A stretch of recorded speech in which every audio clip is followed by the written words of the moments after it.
Okay, I've had a few people ask me about making a short little video on what to check for when buying a used lens. I was going to make that video anyway. As for the many people that asked me to make this video, what's up? Yeah, okay, let's get serious.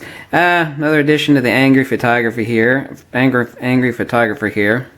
Another crazy video on important stuff to look for. I used to work in a few camera stores, had the gray lenses when they came in. Of course, there was always some cross-eyed syphilitic douchebag that was trying to peddle you a broken shit and hope you wouldn't notice it, and of course they wouldn't get it past me.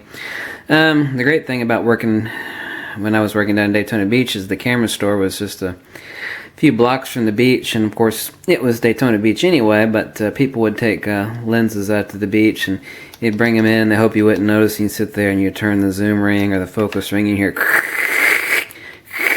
you'd ask them, hey, did you have this lens on the beach, asshole? No!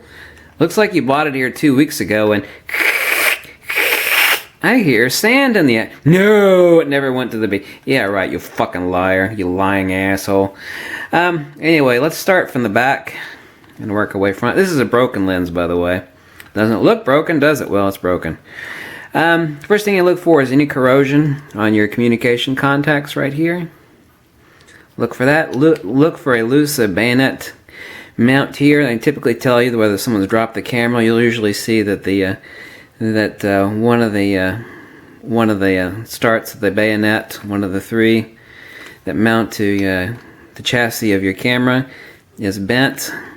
Look for a loose screw on your bayonet mount on your lens. Look for any AR coating. It's an anti-reflective coating. It's actually a crystalline coating on the rear element. Look for any strip marks on there. Also, if it's one of the older lenses like this, always bring a flashlight with you when you're buying a used lens. Take a look inside there, especially for a huge... If there are a bunch of huge dust bunnies in there, it'll eventually creep its way to the front element and you'll end up with a ton of dust. So if you see a bunch of dust in there, don't buy it. Manual lenses are obviously easier to check. On a lens like this, for example, as you can see here as I try to zoom it from 85 to 28, oh, everything's smooth. Oh, that's wonderful. Oh, fuck! It's bound. Okay. Yeah, I'm pressing the button to bring it to macro. Oh my god! That's about 20 pounds of pressure. Yes, this lens is broken. Oh my god! Oh my god, fuck you bitch that sold me this piece of shit.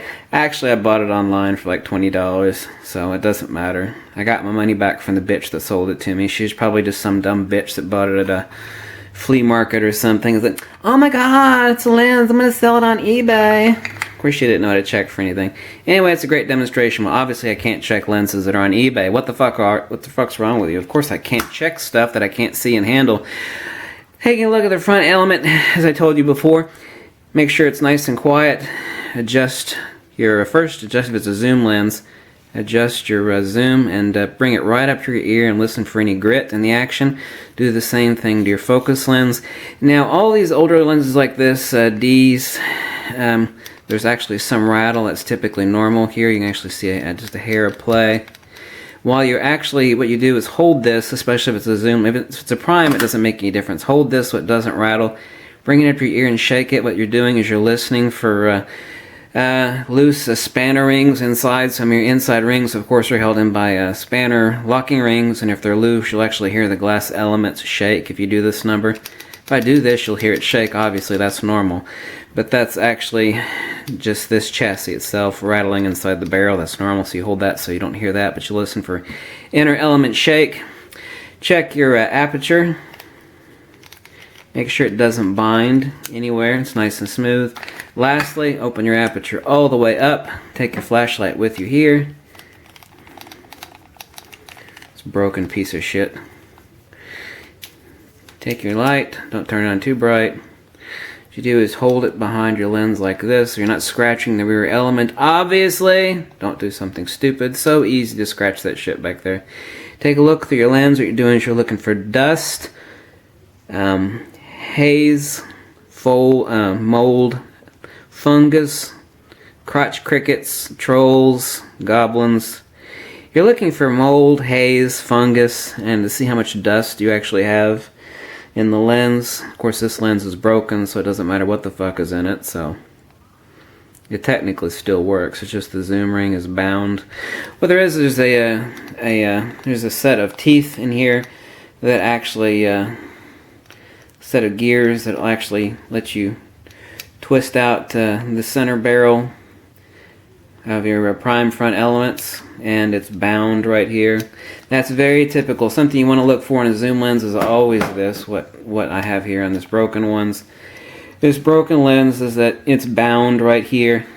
If it binds anywhere, if it's not a smooth action, listen for grit first, but if you don't hear grit, the other problem you'll notice is binding. If it binds at all, this one binds horribly. It's a piece of shit. Tell the person to go fuck themselves that's trying to sell it to you. Either that or just kindly hand it back to them, or give them the middle finger, then tell them to go fuck themselves for trying to fuck you on selling you a piece of shit lens. So anyway, shine your flashlight in the rear. Look at it at an angle. Look for how much dust there is. Then look for haze. Then look for mold or fungus spots that look like little tiny spider webs. Next, shine an incident light on your front element. This lens has a bunch of dust on it. Normally I would never have dust on my front elements, but this is a piece of shit broken lens, so I don't give a fuck. But look for any stripping in your AR coat. Look for scratches, obviously. If they're little missing AR coating spots and they're the size of a pinhead or smaller, it's not going to affect your image. And if you can talk someone down really cheap and go, oh look, there's some spots missing in the AR coating, that means this lens is fine. That's a trick to actually getting a used lens cheap. You'll point out a little spot or little speckle spots where the AR coating is missing. It's easier to show on the rear element here. What you do is you take a used lens, you show it to somebody, and you'll say, oh look, you see where that little green spot's missing there? You need 3 or 4 speckles. And you do is you talk them down the price. Will have absolutely no effect on the image quality at all. None, zip, zero, zilch. So that's a great way to get a used lens cheaper. As I already said before, check your contacts. It looks like someone's treated it like a $5 hooker. Don't buy it. You can tell a lot. Now, there's something else you can't check for after doing all of that on your used lens. If everything's smooth, no mold, no fungus, no dust, no corroded contacts, no scratches on your rear element, you look in on your main barrel assembly, you don't see a bunch of dust bunnies and crotch crickets crawling around the lens, or someone's had it in grandpa's fucking attic with no lens covers on it. Something else you won't see is you need to slap it on a body. If you're in a camera store, just ask to borrow a body, because even after doing the shake test, there can still be a misaligned internal element, or as been known to happen from the factory, they screwed in an inner element because someone was chewing gum or scratching their crotch or their ass, and they screwed it in so one of the internal elements is slightly cockeyed. You're still going to have to take some test shots. Once in a rare while, you'll actually get a lens that checks out perfectly after doing all the tests that I've just showed you. And yet it still has an issue, and the reason for that is that one of the inner elements, one of the spanner locking rings of the elements is misaligned, so it will only show up on your picture. However, that's typically very rare. So once again, check your focus ring, check your zoom ring, check your aperture ring, focus, zoom. Okay. Take your flashlight with you, or borrow a flashlight, whatever. Hold it up to the light. It would be helpful if I had the aperture all the way open. Shine a light through. Told you what you're looking for. Check for any scratches on your anti-reflective coating. Scratches are of ultimate importance. If there's some missing spots, some little spots where there's discoloration, that means like spittle or acid or water. Some sort of acidic water has stripped the crystalline coating off the front of the rear element of your lens. And that's quite typical. You can't actually see it here. You might be able to.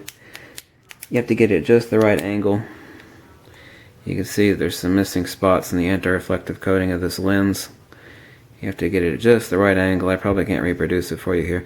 That's a great way to take an awesome lens and talk someone down. Say it's $90 lens. Say, oh, there's some missing spots in the AR coating.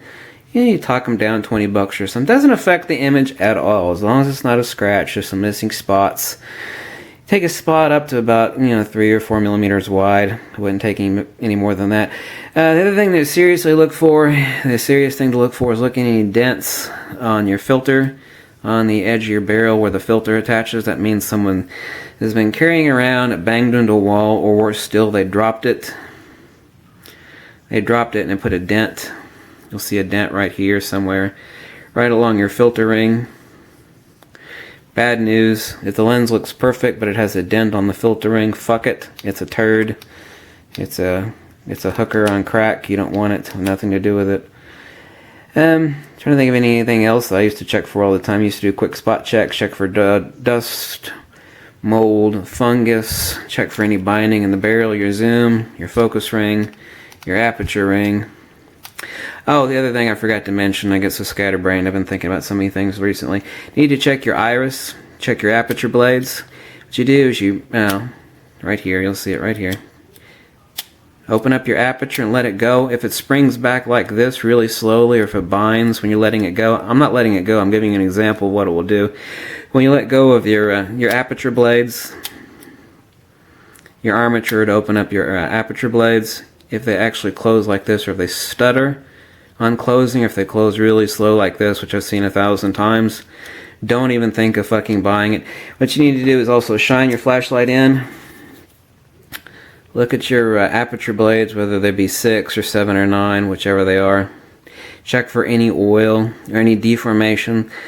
Sometimes you'll actually see a deformation, like a dent. If you ever see, even if it springs back perfectly, if you see a dent, because the aperture blades are very fragile. If you see a dent or a bind or a kink in them, and I've seen that many times, don't even think about fucking buying it. It's like, well, maybe you'll... No, it won't be okay. Don't fucking buy it. Don't buy it. So if it doesn't... So there's 2 things to check for. Shine your flashlight in, look for any kinks or creases or binds or any sort of dents in those very fine metal shutter blades, your aperture blades.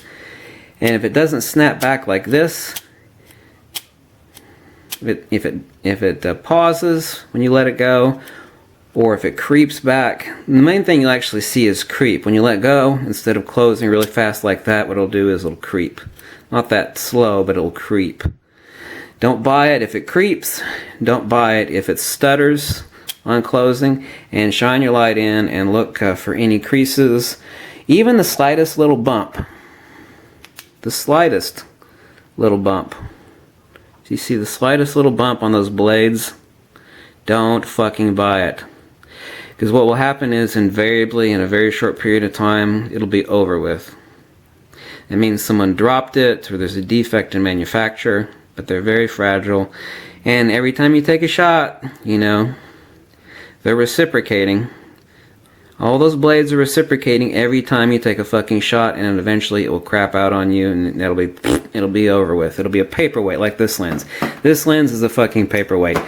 I'm gonna give you one more thing to check, and these exist on current production lenses, although not much anymore. This is still a current production lens. You have your manual autofocus ring here. What happens is people will actually twist this without pressing in the button to change it from manual to automatic or vice versa. And this button will strip out, or what you can see here. You see that little crack right there? It doesn't bother me any. And it's not going to progress. But look, for this whole ring is plastic. Anytime you have a Nikkor lens like the 80 to 200, its current production lens has this, and it's plastic, and they are infamous for breaking. It's kind of a design flaw, but mostly it's a stupid fuck douchebag that doesn't know what the fuck he's doing problem. What people do is they'll be out shooting and they'll be like, I'm going to turn this ring to manual to automatic or vice versa, and they don't press in this button, and they sit there and they go, and they torque on it and the whole thing snaps. Or what usually happens is a spring-loaded button here, it'll break. So you're going to have to tape it on automatic or tape it on manual. Of course, it's an automatic, you can't focus it. You have to bring it into manual to focus it at all. But you need to check that, especially on these Nikkor lenses that have this plastic ring that lets you switch between manual and automatic around the lens. As you very likely probably already know, the new Nikkors, for obvious reasons, manual to automatic is just a switch right here. This is half design flaw. If it's not a problem, if you're buying a lens off somebody with a brain, but most people don't have a fucking brain, and they keep forgetting, oh, I forgot to press that button, and then they sit there and they tweak it and they torque the whole thing and crack. And that's what happened to this lens. I didn't do it, but someone else did it, but it's no big deal. You see that crack right there? So that's the other thing you have to check for. And I have gone down the list of the shit you need to check when buying a used lens, and the trick to save you money is bitch about a missing spot on the air cutting. Even if it's not there, go, oh God, I see something missing. If you only hold it at this light and you stand on your head, there's okay, I'll knock 20 bucks off of it for you. Oh, great. I've done that so many times, it's not even funny. It'll save you a lot of money on used lenses. So any other recommendations you want? As far as things you want me to go over,